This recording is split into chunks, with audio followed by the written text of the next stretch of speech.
দুপুরবেলা সেজে গুজে নিয়েছি। তোমার দাদা ভাই বন্ধুর ছেলের আজকে বার্থডে, তার উপলক্ষে সাজগোজ করে যাচ্ছি এখন নেমন্তন্ন খেতে। আমার আমি আগে বেরিয়ে গেছি, আমার পেছনে সবাই আছে এখনো আসেনি। আমি আগে সবার ফার্স্ট বেরিয়ে গেলাম।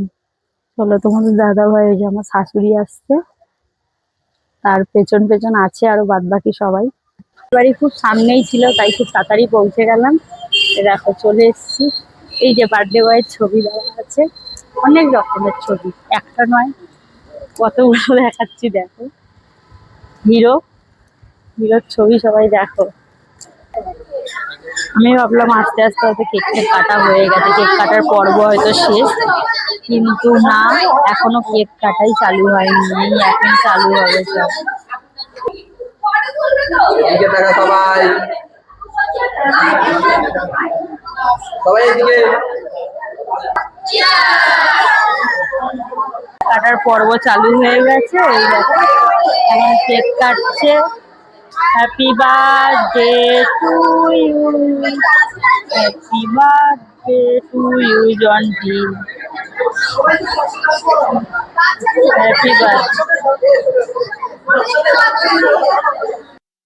ভাত দিয়ে দিল, ভাতের পরে এবার ভেজ ডাল দিয়েছে, ভেজ ডাল দিয়ে খাচ্ছি। আলুর চিপসও চলে এলো, আলুর চিপস দিয়ে আর ডাল দিয়ে খাওয়া হচ্ছে এখন, চিপস দিয়ে খাওয়া হচ্ছে।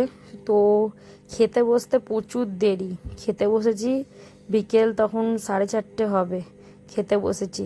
এ দেখো তারপরেই চলে এলো একটা কিসের শাকের ঘ্যাট ডাটা ফাটা সব কুমড়ো যা সব রকমের সবজি দিয়ে করেছিল, কিন্তু খেতে খুব দারুণ হয়েছিল, খুব ভালো লাগছিল।